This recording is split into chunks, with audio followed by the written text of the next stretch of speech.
Kita tahu, kita bantu orang yang seperti itu.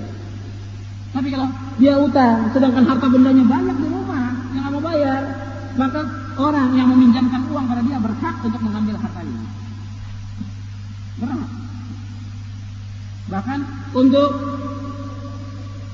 diadukan ke hakim juga boleh. Di dalam hadis disebutkan, layul wajidi yuhillu irdahu aqbatahu.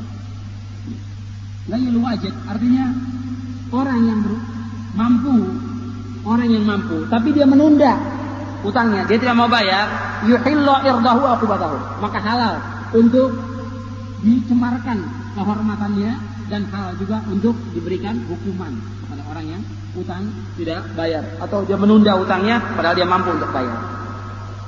Ya, karena sudah masuk waktu maghrib, kita tunda dulu. Insyaallah pada saat maghrib kita lanjutkan lagi hadis ini. Wassallallahu nabiyana Muhammadin sallallahu alaihi wa ala alihi wasallam.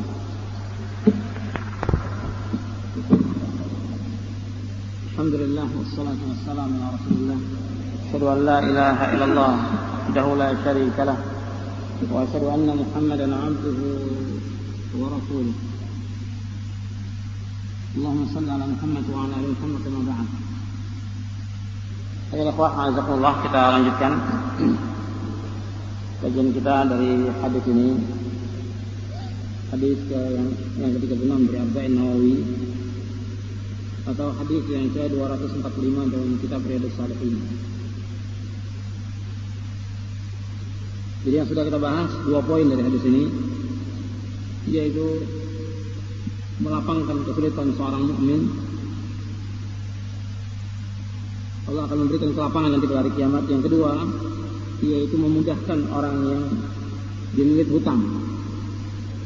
Orang yang dililit hutang kita mudahkan, maka Allah akan mudahkan kita di dunia dan di akhirat.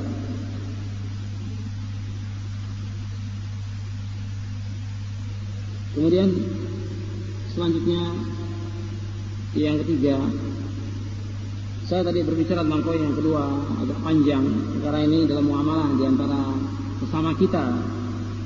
Ya, terus terang sama kita ini banyak yang tidak baik muamalah berkaitan dengan masalah utang piutang. Artinya kalau dia utang yang sudah ditentukan tentang waktunya, dia janji tapi tidak dipenuhi janjinya. Jadi termasuk sifat munafiqin. Sifat munafiqin. Ada nifaq amali. Yang Nabi bersabda, ayatul munafiqi thalathun idza haddatsa kadzaba wa idza wa'ada akhlafa wa idza tumina khana. Nabi, tanda munafik itu 3, apabila dia berkata dusta, apabila dia berjanji menyalahi janji, dan apabila dia diberikan amanah khianat. Dalam riwayat yang lain, wa idza khasama fajara, apabila dia bertengkar dia melewati batas. Itu sifat dari munafikin. Karena itu tadi sudah saya jelaskan, ketika kita berutang kita terikat dengan janji, harus kita lunasi utang. Kalau seandainya kita belum mampu, maka kita katakan kepada orang yang meminjamkan uang atau barang kepada kita bahwa kita belum mampu. Dan orang ini diperintahkan oleh Allah untuk memberikan tempo, atau dia membebaskan kalau memang orang itu sulit. Wa in kana dzu usratin fa nadhiratun ila maisarah wa an tasaddaqu khairul lakum in kuntum ta'lamun. Sekarang kita masuk selanjutnya poin yang ketiga dari hadis ini. Yaitu poin yang ketiga dari hadis ini, wa man satara musliman satarahu Allah fid dunya wal akhirah. Barang siapa yang menutupi aib seorang muslim, Allah akan tutup aibnya di dunia dan di akhirat. Barang siapa yang menutupi aib seorang muslim, Allah akan tutup aibnya di dunia dan di akhirat. Di sini dijelaskan al-aslu anna al-muslima sawiyya yuhibbu li akhihi ma yuhibbu li nafsihi. Fa idza ra'a 'aiban aw taqsiran fi akhihi al-muslim ay yad'u lahu bil istiqamati was salah wa ay yansahahu bis sirr. Fa hadha ahra li qabul an-nasihah. Pada asalnya seorang muslim itu cinta kepada saudaranya yang muslim sebagaimana dia mencintai dirinya. apabila dia melihat aib, cacat, atau kekurangan pada saudaranya, maka hendaklah ia mendoakan orang tersebut supaya dia diberikan kebaikan oleh Allah, ditunjuki oleh Allah agar dia kembali ke jalan yang hak, agar dia taubat kepada Allah. Dan dia menasihati orang tersebut dengan cara rahasia. Dan yang demikian ini lebih pantas untuk diterima nasihatnya.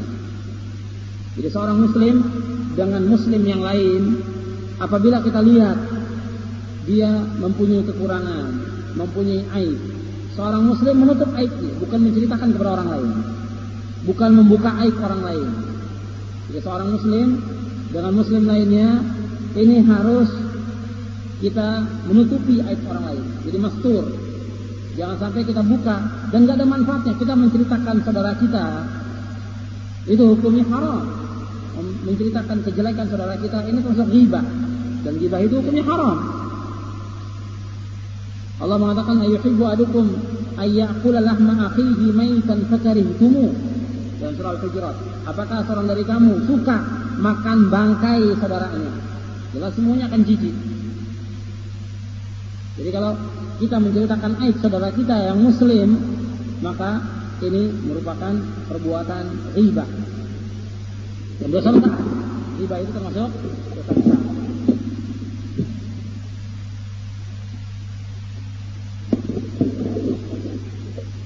Kemudian tidak boleh juga dia bergembira ketika ada seorang muslim yang mengalami zallah, ketergelinciran atau kekeliruan. Tidak boleh muslim yang lain itu bergembira. Bahkan dia menjadikan bahan pembicaraan orang itu dalam setiap majelis. Jadi ada seorang muslim, dia tergelincir atau keliru dan bukan disengaja, khilaf dia berbuat satu kesalahan, maka kita nggak boleh bergembira dengan kekeliruan dan kehilafan dia. Apalagi kita jadikan sebagai bahan pembicaraan dalam majelis-majelis kita, tidak boleh. Apalagi kita cari lagi kesalahan-kesalahan dia, aib-aib dia untuk kita sampaikan kepada kaum muslimin. Ini tidak boleh. Nabi SAW pernah naik di atas mimbar, kemudian Nabi menyampaikan dengan suara yang keras. Nabi bersabda, "Ya ma'asyara man qad aslama bilisanihi wa lam yusbir imanu ila qalbihi, la tu'dzul muslimin ولا تعيروهم ولا تتبعوا عوراتهم فإنه من تتبع عورة أخيه المسلم تتبع الله عورته ومن تتبع عورته يفضح ولو في جوف رحله." Nabi SAW bersabda, wahai orang yang dia Islam dengan lisannya tetapi iman itu belum masuk ke dalam hatinya, janganlah kalian menyakiti kaum muslimin. Janganlah kalian menyakiti kaum muslimin. Dan janganlah kalian mencela mereka. Dan janganlah kalian mencari aib-aib mereka. Karena sesungguhnya barang siapa yang mencari aib saudaranya yang muslim, Allah akan mencari kekurangannya. Dan barang siapa yang dicari kekurangannya oleh Allah SWT, Allah akan buka aibnya, Allah akan jelekkan dia meskipun dia berada di dalam rumahnya sendiri. Artinya dipermalukan oleh Allah meskipun dia ada di rumahnya sendiri. Dan hadis ini sahih. Jadi hadis ini menunjukkan bahwa mencari-cari kesalahan orang muslim, mencari aib orang muslim, ini timbulnya dari orang-orang munafik dan orang-orang yang lemah iman. Timbulnya. Jadi fal haditsu yadullu ala anna tatabbu'a auratil muslimin hada yasduru minal munafiqin wa du'afa'il iman. Jadi hadis ini menunjukkan orang-orang yang mencari aibnya orang muslim ini timbul dari orang-orang munafik dan orang-orang yang lemah iman. Makanya tidak dibolehkan kita mencari aib atau kita menjelekkan seseorang atau kita membuka kekurangannya depan orang lain. Dalam Islam hukumnya haram. Kalau seandainya dia ada kekeliruan atau ada ketergelinciran, kewajiban kita menasihati dengan cara yang baik agar dia kembali ke jalan yang hak. Kemudian tentang masalah ini juga dibagi oleh para ulama. Tentang muslim ini ada dua. Ada yang keadaannya dia orang baik dan mastur, ada yang memang dia orang jelek, fasik. Ulama membagi dua. Manusia ini ada dua macam. Jadi ada yang tertutup keadaannya dan dia ma'ruf dengan kebaikannya, tidak boleh kita jelekkan dia. Tapi ada yang memang dia ma'ruf dengan perbuatan dosa dan maksiatnya. Jadi sini disebutkan dalam syarah hadis ini, man kana masturul hal ma'rufan, man kana masturul hal ma'rufan bainan nasi bi ta'atihi wa salahihi, idza waqa'at minhu hafwa aw zalla wajaba 'ala man ra'ahu ay yastura 'alaihi. Jadi orang yang memang keadaannya tertutup, dia nggak pernah berbuat jelek, nggak pernah berbuat maksiat, atau jarang dia berbuat yang demikian, tertutup dia selalu berbuat ketaatan. Dan orang tahu dia bahwa dia orang baik. Maka orang yang seperti ini apabila dia tergelincir atau dia keliru, maka wajib bagi orang yang melihatnya untuk menutup aibnya. Jadi kalau memang dia orang yang baik, dia rajin sholat berjamaah, dia taat kepada kedua orang tuanya, dia selalu berbuat ketaatan-ketaatan, menjauhkan perbuatan dosa dan maksiat, dan itu yang dilakukan setiap hari. Suatu waktu dia khilaf atau zalla, dia tergelincir, kita lihat, tidak boleh kita buka aib di depan orang lain. Mestinya kita apa? Kita datangi orang itu. Kenapa antum berbuat seperti ini? Ya ini maksiat, ini haram perbuatan ini. Kita ingatkan dengan cara yang baik. Bukan justru diberitahukan orang lain, si fulan berbuat demikian, si fulan berbuat demikian, enggak boleh. Hukumnya haram yang seperti ini. Jadi kita kalau orang itu orang yang baik, orang yang taat kepada Allah dan Rasulnya, dan rutinitas dia adalah orang yang tumbuh dalam beribadah kepada Allah, dan memang dia sangat jauh untuk berbuat dosa dan maksiat. Setelah dia tergelincir, kewajiban kita untuk menutup. Maka yang di sini yang dimaksud dalam hadis ini, man satara musliman satarahullahu fid dunya wal akhirah. Barang siapa yang menutup aib seorang muslim, Allah akan tutup aibnya di dunia dan di akhirat. Bisa jadi orang yang seperti itu tergelincir, ketika dia tergelincir, memang kita lihat dia, tapi kita nggak tahu kemudian dia taubat. Kita sudah ceritakan kepada orang lain. Mungkin di saat dia tergelincir kemudian dia taubat kepada Allah. Jangan taubat itu dihapuskan oleh Allah dosanya. Sedangkan kita masih terus membicarakan aibnya dia, maka kita akan terus mendapatkan dosa. Jadi orang yang baik kita tutupi aibnya. Kemudian orang yang sengaja, artinya menyebarkan aibnya orang-orang yang baik ini akan mendapatkan azab yang pedih di dunia dan di akhirat. Seperti Allah sebutkan di dalam surah An-Nur ayat 19, innal ladzina yuhibbuna an tashi'al fahishatu fil ladzina amanu lahum adzabun alimun fid dunya wal akhirah wallahu ya'lamu wa antum la ta'lamun. Sesungguhnya orang-orang yang senang untuk menyebarkan kejelekan, tersebar kejelekan itu, perbuatan keji itu di antara orang-orang yang beriman, bagi mereka azab yang pedih di dunia dan di akhirat, dan Allah mengetahui sedangkan mereka tidak mengetahui. Kata para ulama, seperti dalam syarah Jami' Ulum wal Hikam tentang hadis ini, al-muradu bi isya'atil fahishati 'alal mu'mini fima waqa'a minhu awit tuhima bihi mimma huwa bari'un minhu. Yang dimaksud dengan menyebarkan perbuatan keji atas orang mukmin, yaitu dengan apa yang pernah dia lakukan atau dia dituduh, artinya dia tergelincir, keliru, atau dia dituduh berbuat demikian, padahal bari dia, berlepas diri dari perbuatan itu. Jadi ada orang menuduh seseorang berbuat kejelekan, padahal dia tidak melakukan perbuatan itu. Orang lain sengaja menyebarkan perbuatan itu, maka ini adalah orang-orang yang senang menyebarkan kejelekan di antara kaum mukminin. Bagi mereka, kata Allah, azab yang pedih di dunia dan azab yang pedih di akhirat.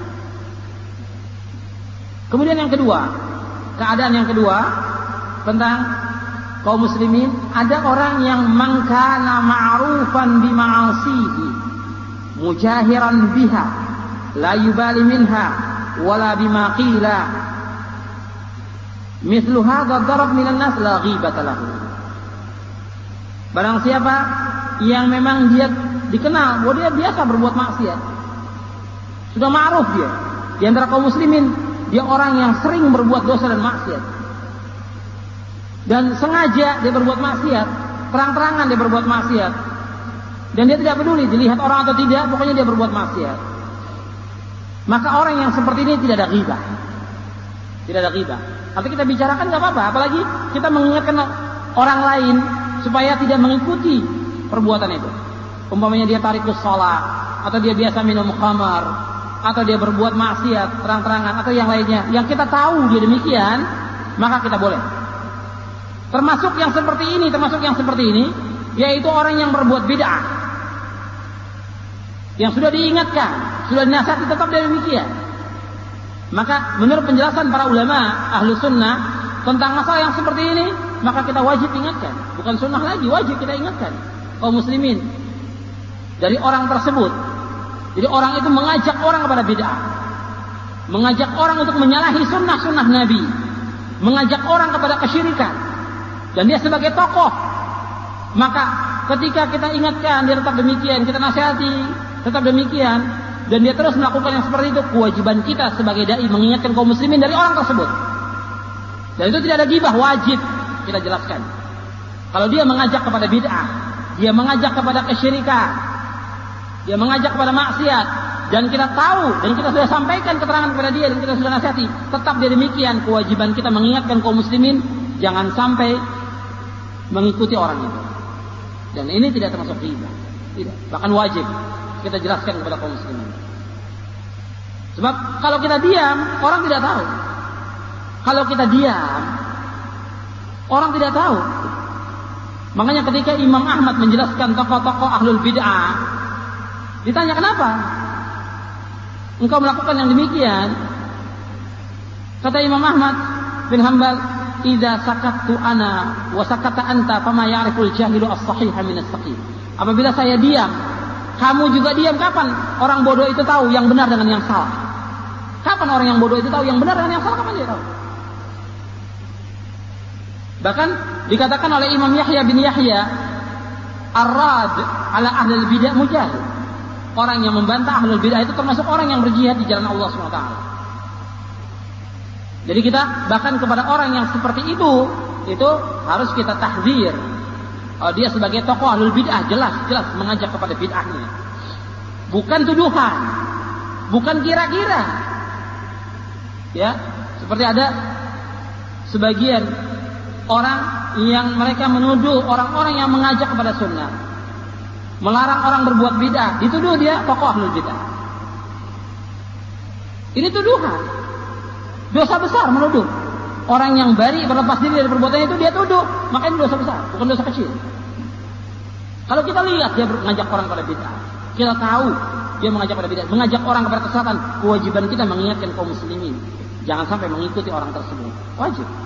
Dan ini dilakukan oleh para imam ahli sunnah, dilakukan oleh imam ahli sunnah.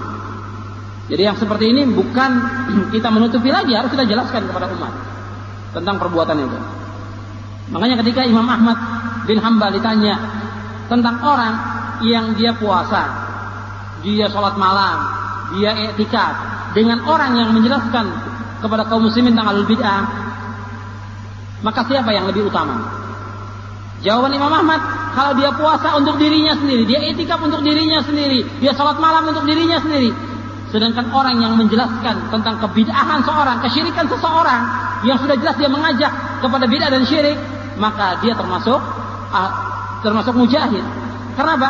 Karena dia menjelaskan itu bermanfaat untuk seluruh kaum muslimin. Kalau dia i'tikaf, dia puasa, dia sholat malam untuk dirinya sendiri. Tapi kalau menjelaskan kepada umat, hati-hati kepada orang tersebut, sudah jelas dan sudah kita nasihati dia tetap demikian, bahkan dia mengajak umat kepada kesesatan, maka kita harus jelaskan kepada umat supaya umat ini tidak sesat dan mengikuti dia, supaya umat itu tidak mengikuti orang itu. Dan itu lebih utama kata Imam Ahmad. Orang ini yang menjelaskan tentang bid'ahnya seseorang, ini lebih utama. Tapi itu jelas-jelas dia berbuat bid'ah, bukan kira-kira, bukan tuduhan. Dan kita sudah berusaha menasihati dia agar dia kembali ke jalan yang hak ini. Jadi ini tentang masalah menutup aib seorang muslim dengan muslim sangat dianjurkan. Hukumnya wajib. Kalau dia masturun hal, keadaannya dia tertutup. Dan ma'ruf dia terkenal dia orang-orang yang berbuat baik. Tapi orang-orang yang berbuat maksiat, orang-orang yang berbuat bid'ah, orang-orang yang berbuat syirik, ya. Ini kalau kita bicarakan orang-orang yang biasa berbuat maksiat ini, tidak ada ghibah. Kata para ulama, la ghibata li fasiqin. Tidak ada ghibah bagi orang fasik, itu enggak ada ghibah. Tapi ini pun kita jelaskan sekedarnya saja. Ingat ya, kita jelaskan kepada kaum muslimin, kepada murid-murid kita sekedarnya. Bukan tiap kajian kita membahas masalah itu, bukan. Ya, bukan kajian itu isinya kajiannya hajar wa tahdzir. Enggak ada manfaatnya buat kaum muslimin. Kajiannya isinya mayanya itu tidak. Kita isinya ilmu kepada kaum muslimin, bermanfaat. Kaji ayat, kaji hadis sesuai dengan pemahaman salafus saleh, itu manfaatnya sangat besar. Tapi sekali-kali kita jelaskan kepada umat tentang orang ini, tokoh ini, yang segala macam yang berbahaya, kita perlu kita jelaskan kepada umat. Tapi untuk terus kajian itu untuk demikian, ini tidak boleh. Jadi kajiannya tasnif, ya, menggolong-golongkan manusia, ini tidak dibenarkan. Bahkan manfaatnya sangat kurang. Kecuali kalau memang dibutuhkan, kita menjelaskan, itu sangat bermanfaat. Ini poin yang ketiga tentang masalah menutup aib seorang muslim. Jadi sama kita, terutama sama anak-anak pengajian, sama kita, sama muslimin, sama mukminin, antara kita dengan kita biasakan untuk menutup aib, bukan membuka. Sesama antum, ya, sama saudara kita, kemudian juga dengan orang tua kita, saudara kita, itu biasakan untuk kita tutup aibnya, jangan dibiasakan untuk membuka aibnya. Apalagi seorang murid kepada gurunya. Seorang murid kepada gurunya. Umpamanya guru antum, ustaz antum ada kekeliruan, ada ketergelinciran, bukan antum bicarakan aibnya dia. Ustaz antum yang mengajarkan Quran dan Sunnah, ala manhajis salaf, antum bicarakan apa manfaatnya? Kepada teman antum aja dosa besar. Apalagi kepada guru, kepada ustaz. Apalagi yang lebih tinggi lagi kepada ulama. Ulama, bagaimana adab kita kepada ulama? Bukan tingkatan antum, oh ulama ini keliru, salah dari mana? Ada ulama yang lain yang mengingatkan. Kita bicarakan aibnya. Kalau memang dia keliru dalam beberapa hal yang sudah dijelaskan ulama, kita jelaskan. Ulama yang menjelaskan, kita jelaskan. Tapi menceritakan tentang aibnya dia tidak boleh. Kalau dia salah dalam masalah menentukan hukum, ulama yang lain ada juga menjelaskan tentang masalah itu. Jadi kalau perbedaan-perbedaan berkaitan tentang masalah menentukan hukum, ini beda, bukan berkaitan dengan masalah menyalahkan dia tentang perbuatan dia sehari-hari. Jadi kalau dia ada zallah, tidak boleh kita ceritakan di antara sama kaum muslimin. Kemudian poin yang keempat. Kita masuk poin yang keempat, yaitu wallahu fi aunil abdi ma kana al-abdu fi auni akhi. Allah akan menolong seorang hamba selama hamba itu menolong saudaranya. Ini ta'awun sesama kaum muslimin diperintahkan oleh Allah Subhanahu wa taala, sebagaimana Allah berfirman dalam surah Al-Maidah, wa ta'awanu 'alal birri wat taqwa wa la ta'awanu 'alal itsmi wal 'udwan. Tolong menolong kalian dalam perbuatan baik dan takwa, dan janganlah kalian tolong menolong dalam perbuatan dosa dan permusuhan. Kemudian Nabi sallallahu alaihi wasallam juga menyebutkan dalam hadis yang sahih yang diriwayatkan oleh Imam Bukhari dan Muslim, kata Nabi, di antara sedekah wa tu'inur rajula fi dabbatihi fatahmiluhu 'alaiha aw tarfa'u 'alaiha mata'ahu sadaqah. Engkau menolong seseorang untuk naik ke atas kendaraannya, atau kita mengangkat barang-barangnya, itu termasuk sedekah. Kita menolong seseorang untuk naik di atas kendaraan, atau kita mengangkat barangnya dia, itu termasuk sedekah. Jadi kita dianjurkan kalau menolong sesama kaum muslimin. Makanya tadi saya jelaskan di poin yang pertama, sikap seorang muslim dengan muslim lainnya, itu biasakan apa yang bisa saya bantu pada antum. Biasakan. Jangan tunggu orang itu minta bantuan kepada kita. Kalau kita tahu dia itu mengalami kesulitan, kesusahan, kita bantu. Jangan sampai dia minta-minta pada kita, tidak boleh. Karena minta-minta itu hukumnya haram dalam Islam. Minta-minta hukumnya haram dalam Islam. Jadi jangan sampai dibiasakan dia untuk minta-minta. Dia butuh, kita berikan. Dia minta bantuan, umpamanya kita tahu dia susah, jangan sampai dia minta, kita yang bantu. Itu biasakan. Dan selama kita menolong saudara kita, Allah akan menolong kita. Dan itu bukti, wakil itu. Jadi antum kalau menolong saudara antum yang susah, insya Allah Allah akan tolong. Dan itu pasti sudah dibuktikan. Orang yang menolong saudaranya yang mukmin itu Allah akan tolong dia. Jadi wallahu fi auni al-abdi ma kana al-abdu fi auni akhi. Allah akan menolong seorang hamba selama hamba itu menolong saudara. Dan bentuk apa saja kita tolong dia. Selanjutnya, poin yang kelima. Poin yang kelima, Rasulullah SAW bersabda, "Wa man salaka tariqan yaltamisu fihi ilman, sahalallahu bihi tariqan ilal jannah." Barang siapa yang berjalan untuk menuntut ilmu, Allah akan mudahkan jalannya ke surga. Kata-kata man salaka tariqan yaltamisu fihi ilman. Barang siapa berjalan untuk menuntut ilmu, Allah akan mudahkan jalannya ke surga. Kata-kata barang siapa berjalan untuk menuntut ilmu, ini yang pertama maknanya secara hakiki. Artinya betul-betul berjalan untuk menuntut ilmu. Dan kita alhamdulillah kita bersyukur kepada Allah Subhanahu wa taala, semua ini sudah dimudahkan. Kita ini menuntut ilmu sudah dimudahkan. Dimudahkan oleh Allah semudah-mudahnya. Antum tidak berat seperti zaman dahulu. Ya. Sekarang kendaraan, berbagai macam kendaraan aja. Maka mobil, motor, becak, sepeda, segala macam dimudahkan oleh Allah Subhanahu wa taala. Tinggal kemauan antum. Seandainya guru itu, ustaz itu, syekh itu jauh, sudah dimudahkan oleh Allah. Ada kereta api, ada bis, ada pesawat, ada yang lainnya. Dimudahkan oleh Allah, tinggal tergantung kita mau atau tidak untuk menuntut ilmu. Semuanya dimudahkan, tinggal kita mau datang atau tidak ke majelis ilmu. Seperti sekarang, antum di rumahnya dekat. Antum di rumahnya dekat, tinggal antum datang. Di sini di majelis ini diajarkan ada tafsir, ada akidah, ada yang lainnya. Tinggal antum mau datang atau tidak di majelis ilmu itu. Allah sudah mudahkan. Kalau zaman dahulu seperti Jabir bin Abdullah radhiyallahu anhu, ketika akan bertanya satu hadis kepada seorang sahabat itu nggak ada di Madinah, adanya di Mesir. Beli kuda, berangkat ke Mesir, perjalanan 1 bulan. Untuk mencari satu hadis, untuk menanya satu hadis.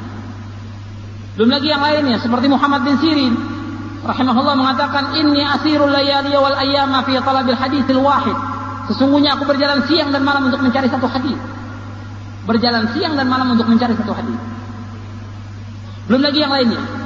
Dan Anda perhatikan juga bahwa mereka, para ulama terdahulu, mereka punya istri, mereka punya anak, mereka punya kewajiban juga untuk memberikan nafkah kepada istri anaknya. Tapi tetap mereka luangkan waktu untuk talabul ilmi syar'i, untuk menuntut ilmu. Mereka luangkan waktu. Mereka luangkan waktu juga untuk berdakwah, mengajak manusia ke jalan Allah. Tapi tetap hak istri dan anaknya mereka penuhi. Mereka tidak lalaikan, karena wajib memberikan nafkah pada istri, hukumnya wajib. Dan Nabi bersabda, kafa bil mar'i itsman ayyudayyi'a man yaqut. Cukuplah seorang itu berdosa kalau dia meninggalkan orang yang wajib dia berikan makan kepadanya. Dia berikan, tapi tetap juga dia berusaha untuk mencari ilmu, berjalan berbulan-bulan, kembali lagi. Seperti itu terus yang dilakukan oleh para ulama. Dan kita sekarang ini mudah. Ustadz-ustadznya ada, datang dari tempat yang jauh, tinggal antum nggak mau datang, bermalas-malasan. Kadang-kadang santai, nyatat aja nggak mau, nulis saja nggak mau. Ya, kadang-kadang ya sudahlah, kita asal datang sajalah, asal datang. Ya, ilmunya juga asal dapat. Sekedar lewat kuping kanan keluar kuping kiri. Jadi ilmu itu harus kita sungguh-sungguh menuntutnya. Sungguh-sungguh. Niat dengan ikhlas, insya Allah antum akan dapat manfaat. Dan berjalan kita terus. Di mana ada syekh, di mana ada ustaz, di mana ada dai yang mengajarkan Al-Quran was sunnah ala manhajis salaf. Menurut pemahaman salafus saleh kita datangin. Kita belajar. Dan manfaatnya sangat besar untuk kita. Jadi kita harus berusaha untuk meluangkan waktu. Itu yang pertama, makna dari berjalan menuntut ilmu, Allah akan mudahkan. Kemudian di antara makna yang kedua yaitu di antaranya kita berjalan untuk menuntut ilmu itu juga dengan berusaha untuk menghafal. Muthala'ah, memahami. Jadi apa yang disampaikan itu kita berusaha untuk memahaminya, berusaha untuk menghafalnya, berusaha juga untuk mengamalkannya. Kemudian makna yang kedua, sahalallahu bihi tariqan al-jannah. Allah akan mudahkan jalannya ke surga. Ini maknanya juga dua. Makna yang pertama, Allah akan mudahkan kita mendapatkan ilmu itu. Kalau kita sudah berusaha untuk berjalan, kita berusaha untuk mencari ilmu itu, Allah akan mudahkan kita untuk mendapatkan ilmu itu. Yang ilmu itu yang kita dapati, ilmu yang bermanfaat, akan membawa kita ke surga. Jadi kalau kita berjalan, sudah ada usaha untuk berjalan dari rumah kita ke masjid untuk mendapatkan ilmu. Atau kalau nggak ada di masjid ini, kita cari tempat lain. Apakah itu 1 kilo, 2 kilo, 3 kilo, sampai ratusan kilo kita berjalan, ya kendaraan sudah ada. Kita betul-betul sungguh-sungguh, Allah akan mudahkan kita untuk mendapatkan ilmu itu. Yang dengan ilmu itu, kalau kita amalkan, kita akan mendapatkan jannah, surga. Kemudian makna yang lain lagi, yaitu dimudahkan oleh Allah, yaitu ketika kita melewati sirat. Dimudahkan oleh Allah ketika kita melewati sirat di hari kiamat nanti. Kalau kita betul-betul sungguh-sungguh menuntut ilmu syar'i, Al-Quran wa Sunnah, menurut pemahaman salafus saleh, kita terus tuntut dan kita cari, maka Allah akan mudahkan nanti di hari kiamat ketika kita melatih sirat. Makanya untuk menuntut ilmu harus terus, tidak boleh kita berhenti. Dan jangan sekali-kali antum punya perasaan malu atau sombong, kibir, merasa saya sudah pernah dapat ilmu itu, saya sudah sering ngaji. Jangan, datangi masjid, banyak yang belum kita dapat, banyak yang belum kita tahu. So kalau kita malu atau kita sombong, maka kita tidak akan dapat ilmu selama-lamanya. Itu ingat perkataan Imam Mujahid, kata beliau, la yata'allamul ilma mustahyin wala mustakbir. Tidak boleh menuntut ilmu itu orang yang malu atau sombong. Kalau dia malu atau sombong, tidak akan dapat ilmu selama-lamanya. Jadi ini jalan untuk menuntut ilmu, antum berusaha, luangkan waktu. Jadi waktu itu ada, tergantung antum mau datang atau tidak ke masjid ilmu. Dan menuntut ilmu ini wajib, fardu ain. Dan terus kita menuntut ilmu sampai kita meninggal dunia. Tidak boleh berhenti. Kemudian seutama-utama ilmu yang harus kita cari, yaitu Al-Quran wa Sunnah. Seutama-utama ilmu yang harus kita cari, yaitu Al-Quran wa Sunnah. Dan memahami keduanya itu menurut pemahaman salafus saleh. Kata Imam Syafi'i rahimahullah, kullul ulumi siwal Qur'ani mashghalatun ilal haditha wa ilmal fiqhi fid dini. Al ilmu ma kana fihi qala haddatsana wa ma siwa dzalika waswasus syayatin. Ya, setiap ilmu selain Al-Qur'an itu menyibukkan kita. Setiap ilmu selain Al-Qur'an itu akan menyibukkan kita, kecuali hadis dan ilmu fiqih dalam agama ini. Yang dikatakan ilmu yang ada dalamnya perkataan haddatsana. Karena dulu ketika orang menyampaikan hadis disebutkan haddatsana, amba'ana, akhbarana. Adapun selain daripada itu adalah waswasus syayatin. Dan Imam Syafi'i mengatakan, idza ra'aitu rajulan min ashabil hadithi faka'annama ra'aitu rajulan min ashabi Rasulillah sallallahu alaihi wasallam. Jazahumullahu khairan hafidhu lana al-asla falahum alaina al-fadl. Kata Imam Syafi'i rahimahullah, apabila aku melihat seseorang dari ashabul hadis, seolah-olah aku melihat seseorang dari sahabat Rasulullah sallallahu alaihi wasallam. Allah membalas mereka dengan kebaikan karena mereka telah menjaga, telah memelihara untuk kita pokok dari agama ini. Maka mudah-mudahan mereka mendapatkan keutamaan dari kita ini yang diberikan oleh Allah Subhanahu wa taala kepada mereka. Jadi ashabul hadis itu mereka telah memelihara sunnah. Karena itu kita mempelajari Al-Quran wa Sunnah sesuai dengan pemahaman para sahabat ridwanullah ajma'in dan orang-orang mengikuti jejak mereka dari ahlul hadis. Kemudian dijelaskan di sini kewajiban kita kepada Al-Quran dan kewajiban kita kepada Sunnah. Fal wajibu 'ala talibil ilmi tijaha kitabillahi. Kewajiban seorang penuntut ilmu terhadap kitabullah. Yang pertama, kewajiban penuntut ilmu terhadap kitabullah Yang pertama, ayyajtahida ala itqani qiraatihi ala aidil ulama. Yaitu dia sungguh-sungguh untuk memperhatikan bacaannya. Belajar dari para ulama. Jadi Al-Quran ini yang kita baca ini kita harus tahu tentang bacaannya sesuai dengan yang dijelaskan oleh para ulama dalam membaca Al-Quran. Kalau kita lihat sekarang ini, ya, banyak kaum muslimin yang tidak bisa baca Al-Quran. Apalagi soal lahannya aja. Bagaimana membaca yang benar. Sekarang baca Qurannya saja banyak kaum muslimin yang tidak bisa baca Quran. Dan ini aib. Sesuatu perbuatan yang tercela. Orang muslim nggak bisa baca Quran. Istrinya nggak bisa baca Quran. Anaknya tidak bisa baca Quran. Ini aib. Sedangkan yang lain, bahasa Inggris, bahasa Jerman, bahasa Jepang, dan yang dia bisa lancar. Al-Quran nggak bisa. Maka kalau ada di antara kita yang seperti ini, yang hadir di tempat ini, harus cepat untuk belajar. Jangan tunda-tunda lagi. Bapak antum diperintahkan untuk baca Al-Quran. Diperintahkan untuk baca Al-Quran. Bagaimana antum nggak bisa baca Al-Quran? Jadi antum harus wajib belajar ini supaya antum bisa baca Al-Quran. Kemudian yang kedua, jadi kalau sudah bisa baca, nanti belajar lagi tentang tajwid, tentang makhrajnya bagaimana. Kemudian tentang bacaannya. Tapi yang pertama harus bisa baca dulu. Setelah itu kita belajar tajwidnya, makhrajnya. Kemudian yang kedua, ayyahfadha ma yastati' minhu. Yang kedua yaitu kita berusaha untuk menghafal apa yang kita mampu dari Al-Quran. Jadi kita menghafal dari apa yang kita mampu.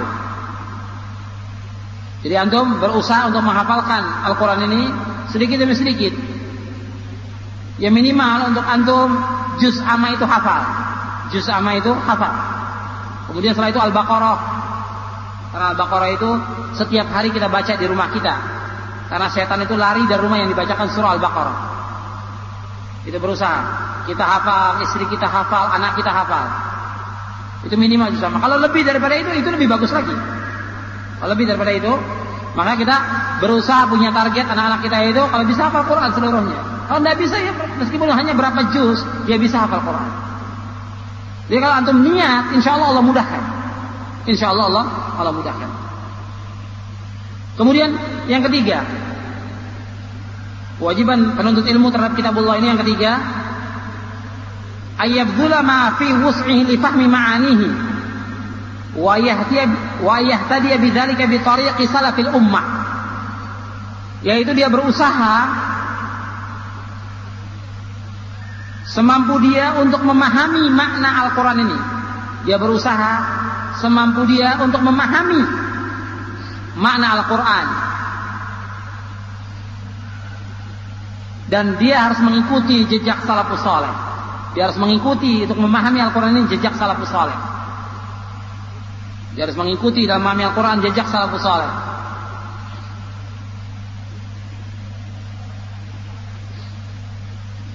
Dan mereka para sahabat ridwanullah alaihim ajma'in, sebagaimana kata Abu Abdurrahman As-Salmi, kata beliau, annahum kanu idza ta'allamu minan nabiy sallallahu alaihi wasallam 10 ayatin lam yatajawazuha hatta yata'allamu ma fiha minal ilmi wal amal.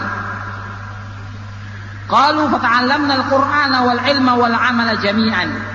Mereka para sahabat, apabila mereka belajar dari Nabi SAW 10 ayat, mereka belajar dari Nabi 10 ayat, mereka tidak lewati 10 ayat itu sampai mereka pelajari apa yang terdapat di ayat itu tentang ilmu dan amal. 10 ayat mereka pelajari makna dari ayat itu, mereka pahami dan mereka amalkan. Mereka berkata, kami belajar Quran, belajar ilmu, dan kami belajar amal sekaligus semuanya ini. Ini dijelaskan oleh Syekhul Islam Ibnu Taimiyah dalam Majmu' Fatawanya. Kemudian yang keempat yaitu ayyura'iyal usul wa tawabit athna'a dirasati li fahmil Quran. Dia memperhatikan tentang prinsip-prinsip dan ketentuan-ketentuan ketika dia belajar memahami Al-Quran ini. Jadi dia harus memperhatikan tentang prinsip dan ketentuan ketika dia belajar memahami Al-Quran ini. Yaitu Syekhul Islam Ibnu Taimiyah rahimahullah di dalam risalahnya Muqaddimah fi Ushul Tafsir. Dalam Muqaddimah fi Ushul Tafsir, beliau menjelaskan tentang cara menafsirkan Quran, yaitu beliau menjelaskan yang pertama tafsirul Quran bil Quran. Yang kedua tafsirul Quran bis sunnah. Yang ketiga tafsirul Quran bi aqwalis sahabah.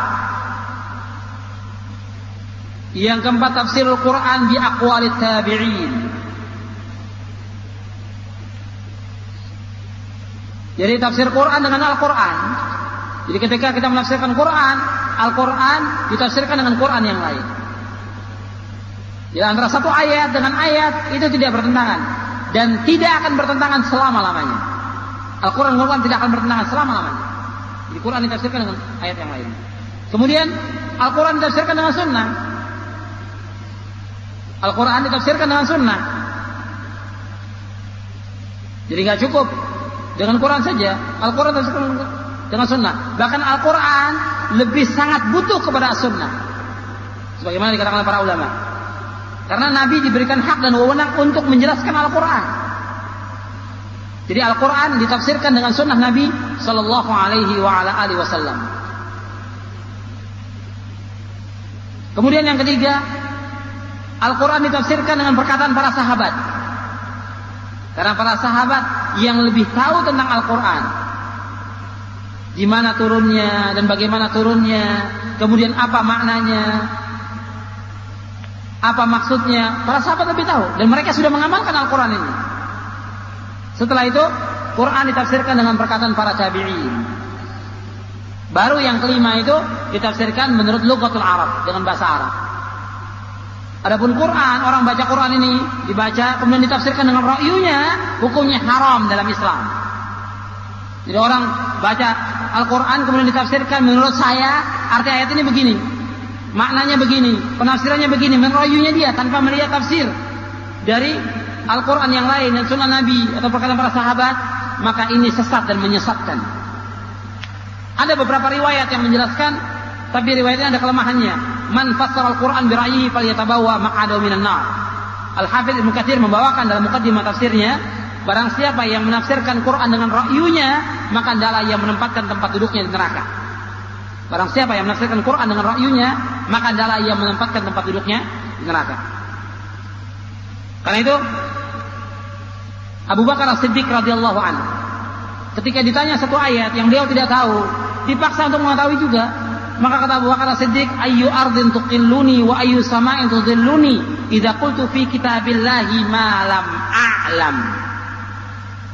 Kata Abu Bakar As-Siddiq radhiyallahu anhu, bumi yang mana yang akan menampung aku, langit yang mana yang akan melindungi aku jika aku berkata tentang kitabullah, tentang Al-Quran, apa-apa yang aku tidak ketahui.